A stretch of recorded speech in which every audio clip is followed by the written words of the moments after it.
On a pris l'habitude de parler des waves comme d'un style, comme d'un résultat.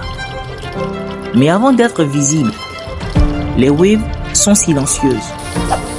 Elles naissent dans les gestes que personne ne regarde vraiment.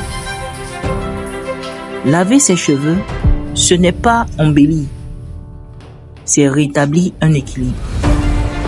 Le wash and style commence là, au moment où on décide que l'hygiène n'est pas optionnelle, mais structurante. Quand on parle de wash and style, beaucoup pensent immédiatement aux waves, à l'apparence, à l'esthétique. Mais le wash and style n'a jamais été seulement une question de cheveux. C'est d'abord une question d'hygiène, puis de structure et enfin de cohérence personnelle. Aujourd'hui, je ne vais pas te parler de brosse ou de produits. Je vais te parler de ce que le wash and style représente réellement. Bienvenue sur ma chaîne. Ici votre gars mon Lazy Bow. Ici on parle de lifestyle, grooming et de tout ce qui a trop soin capillaire, waves. Factuellement, les cheveux ont une zone de rétention.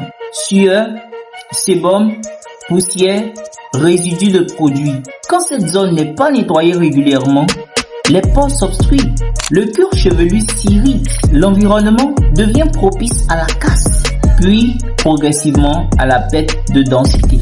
Le wash and style commence ici, non pas pour faire apparaître les waves, mais pour restaurer un environnement sain. Avant l'esthétique, il y a toujours l'hygiène.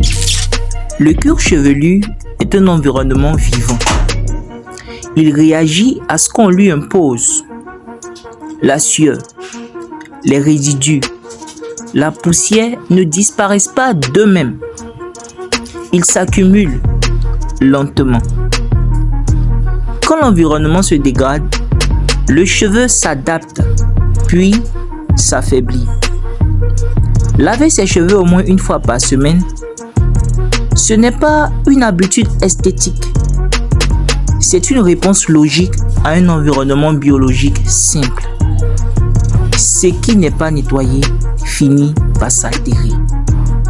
Les cheveux ne tombent pas toujours par facilité. Très souvent, ils cèdent par accumulation de négligence.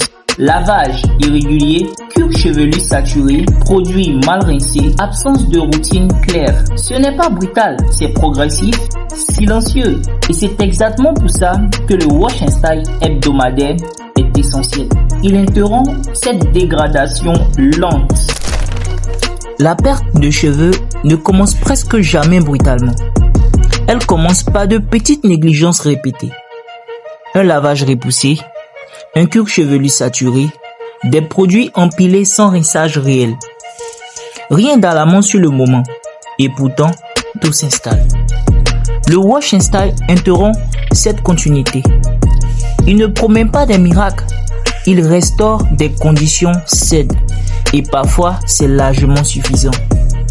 Laver ses cheveux au moins une fois par semaine, ce n'est pas un choix esthétique, c'est une base hygiénique. 2 fois par semaine, ce n'est pas un excès, c'est une adaptation au niveau d'activité, à la transpiration, au type de cheveux, au mode de vie. 1 fois par semaine, c'est une base. 2 fois, ce n'est pas une obligation, c'est une adaptation à ton activité, à ta transpiration, à ton mode de vie. Le waver discipliné ne suit pas de recettes universelles. Il observe, il comprend, il ajuste. Le wash and style devient alors un acte réfléchi, pas un automatisme vide. Le waver mature ne suit pas des règles rigides. Il comprend pourquoi il fait les choses. Faire son wash and style, c'est comme planifier un moment, respecter un rythme, suivre une méthode. Ce n'est pas différent de prendre soin de son corps, entretenir son espace, prendre soin de son image en société. Quelqu'un qui prend soin de ses cheveux, mais qui néglige son image corporelle, crée une dissonance. C'est pas cohérent. Prendre soin de ses cheveux sans prendre soin de son corps crée une incohérence. Et toute incohérence finit par se ressentir. L'hygiène ne se compartimente pas. Elle est globale ou elle n'est pas. Le wash and style rappelle une chose simple. On ne peut pas construire une image propre sur une base négligée.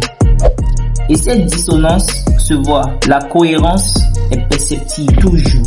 Être waver, ce n'est pas seulement avoir des waves, c'est incarner une rigueur personnelle. Cheveux propres, cuir chevelu sain, corps entretenu, apparence cohérente. Quand l'un de ces éléments manque, l'ensemble perd son sens. Le wash and style devient alors un symbole, celui d'une personne qui comprend que l'image extérieure est le prolongement d'une discipline intérieure.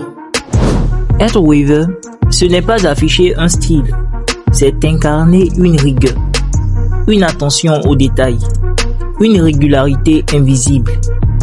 Les waves ne crient pas, elles suggèrent, elles racontent quelqu'un qui entretient, qui respecte les cycles, qui comprend que la constance est plus puissante que l'intensité. Dans la vie, ce que tu entretiens progresse, ce que tu négliges se dégrade. Les cheveux ne font pas exception.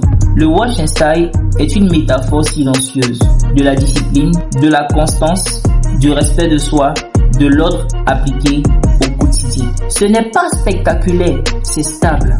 Et c'est précisément pour ça que ça fonctionne. Le wash and style n'est pas une recherche de perfection. C'est un respect des fondations. L'hygiène avant l'esthétique. La structure avant le résultat. Les waves apparaissent ensuite, naturellement. Parce que ce qui est entretenu correctement finit toujours par se révéler. Le wash and style n'est pas un acte de vanité. C'est un acte d'hygiène, une méthode, une cohérence. Les waves ne sont qu'une conséquence. La vraie fondation, c'est le brossage régulier. Et dans les waves, comme dans la vie, ce sont toujours les fondations qu'on ne voit pas qui déterminent ce qui tient dans le temps. J'espère que vous avez aimé cette vidéo. Merci de liker, de commenter, de vous abonner si ce n'est pas encore fait. Jusque là, restez wavy. Stay wavy, stay frais.